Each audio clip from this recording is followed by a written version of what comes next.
Madame, monsieur, bonjour. Aujourd'hui, nous allons parler d'Ebola. Ebola, un mot qui fait peur, qui sème la terreur depuis le mois de mars en Afrique de l'Ouest, avec une épidémie sans précédent, une réalité qui rejoint un récit de fiction publié au mois de mai par Bertrand Mindiot. Bertrand Mindiot, bonjour, vous êtes notre invité de ce vendredi. Merci d'être là. Votre livre, La fièvre de Kananga, suit le travail d'une petite équipe qui tente de circonscrire une épidémie en République démocratique du Congo. Est-ce que c'est l'actualité récente justement qui vous a inspiré pour écrire ce roman? Non, pas du tout. Donc, le roman, j'ai commencé à l'écrire en 2012, je l'ai terminé en 2013 et il a été publié au mois de mai de cette année.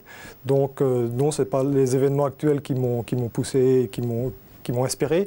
Néanmoins, l'actualité fait qu'il est au cœur de l'actualité. Pourquoi ce sujet précisément? Simplement parce que j'avais été au Congo deux fois en 2008. D'abord à Kinshasa, puis enfin à Kananga, pour une période plus longue. J'avais envie d'écrire un deuxième roman. J'en avais écrit un premier. Et je voulais trouver un fil rouge pour une histoire. Et je savais qu'en 2008, avant d'y avoir été, et en 2008, après y avoir été, il y avait une poussée de fièvre. Donc j'ai commencé à m'intéresser au sujet. Et voilà, l'histoire est née comme ça. Alors précisons que vous habitez Marche. Vous habitez Marche et Strasbourg. Oui, tout à fait. Peut-être nous dire quelle est votre fonction exactement? Donc, je suis militaire, je suis à l'état-major du corps européen à Strasbourg depuis 2008. Je suis le chef de cabinet du général belge qui est là-bas à Strasbourg. Vous vous êtes plongé aussi dans votre expérience personnelle pour écrire ce roman? Oui, donc ma mission en 2008 que j'ai faite alors que j'étais à Arlon, avec ce que tout le monde connaît comme étant l'école d'infanterie.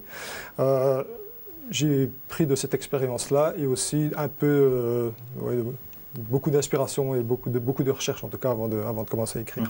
Alors, dans ce roman, on suit le travail d'une équipe qui est envoyée en République démocratique du Congo suite au début d'une épidémie d'Ebola, bien qu'au début on ne sait pas très bien, dans un village. Petite équipe de 3 personnes, et puis on les suit au fur et à mesure, avec toutes les difficultés que ça implique.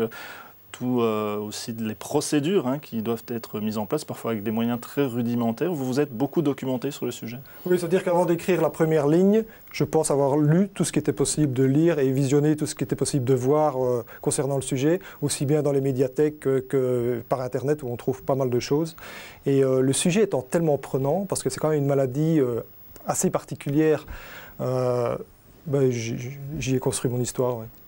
Vous dites dans le livre, c'est un tueur en série, ce virus. Oui, tout à fait. Ce virus, c'est un tueur en série. C'est un ennemi qui est omniprésent et qui profitera de la moindre faille pour contaminer tout ce qui est contaminable.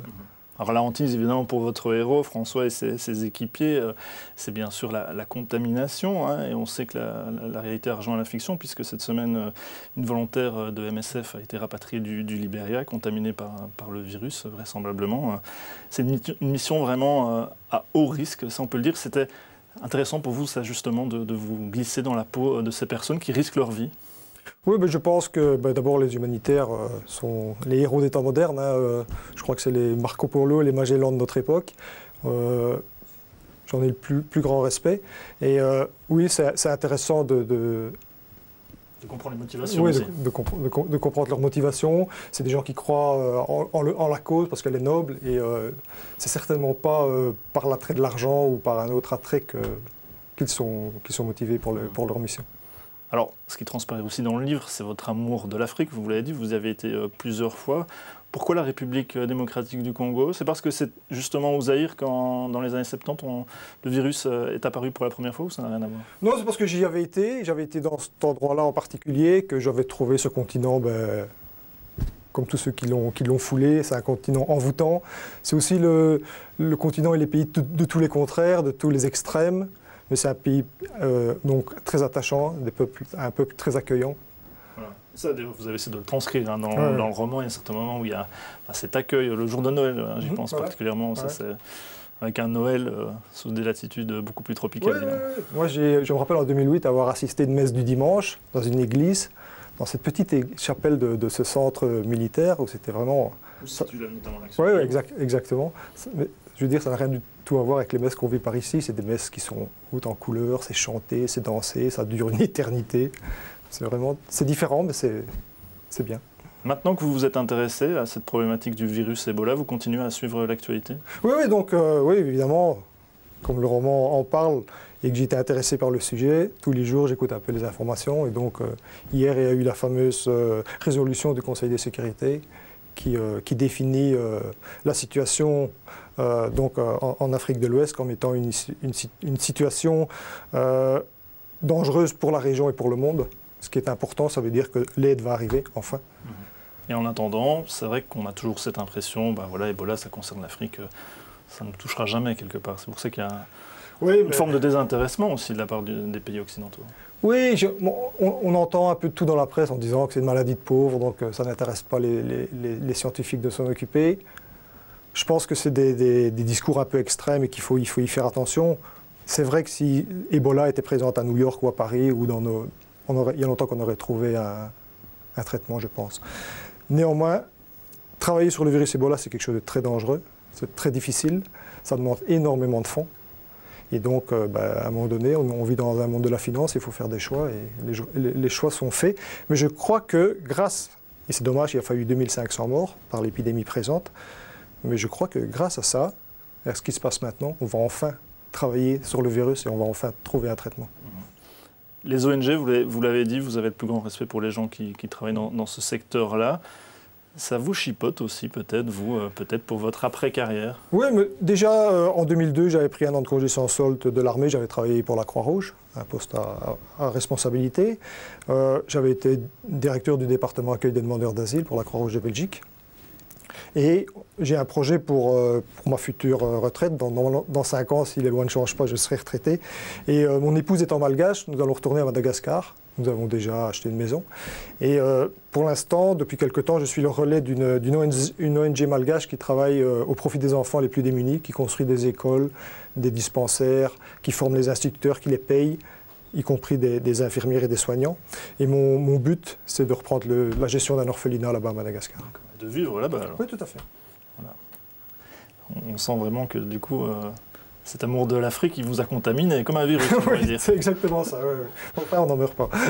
Heureusement. En attendant, justement, de vivre la vie d'humanitaire, vous le faites par substitution avec votre héros. François, il va vivre d'autres aventures. On voit à la fin du livre qu'il y a plusieurs romans déjà. Ils sont déjà en écriture, ils sont déjà faits. Oui. Donc j'ai un roman, un 3e et un 4e roman en cours d'écriture. Le 3e est presque terminé. Il me manque un peu de temps pour les relectures et les corrections. C'est un roman qui s'inscrit dans la lignée des 2 premiers. C'est un roman humanitaire qui se passe à Madagascar, où François, le coordinateur humanitaire, est envoyé suite au passage d'un cyclone qui a dévasté une partie du pays pour coordonner l'aide. Donc c'est aussi, par ce roman, j'essaye de faire découvrir Madagascar, sa faune, sa flore, le peuple malgache qui a ses codes et cette société assez particulière, mais très attachante également. Et enfin, j'ai un 4e roman qui est au fait 3 histoires en parallèle. C'est l'enlèvement d'un coordinateur humanitaire, c'est toujours François qui est présent à Kaboul pour une conférence internationale comme il s'en passe régulièrement là-bas. Dès son arrivée, il se fait enlever, c'est une erreur mais il se fait enlever quand même.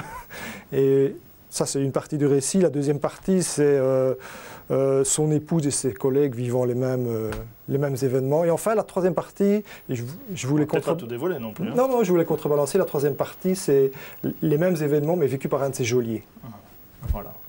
De nouveau un pays où vous êtes rendu. Voilà. Oui, 2012, j'ai passé 7 mois. Voilà, en attendant, La fièvre de Kananga, pardon, je ne sais pas pourquoi j'ai mis Katanga, ça c'est notre région. La fièvre de Kananga est disponible en librairie et en version électronique également sur le site internet de l'éditeur, à savoir www.edilivre.com. Et puis si vous souhaitez rencontrer Bertrand Mindiot, l'auteur, eh bien sachez qu'il sera ce samedi dès 14h pour une séance de dédicace à la librairie Croisy à Bastogne. Un grand merci d'avoir été avec nous sur ce plateau. Et quant à vous, eh bien, je vous donne rendez-vous la semaine prochaine pour un autre invité de la rédaction. À très bientôt.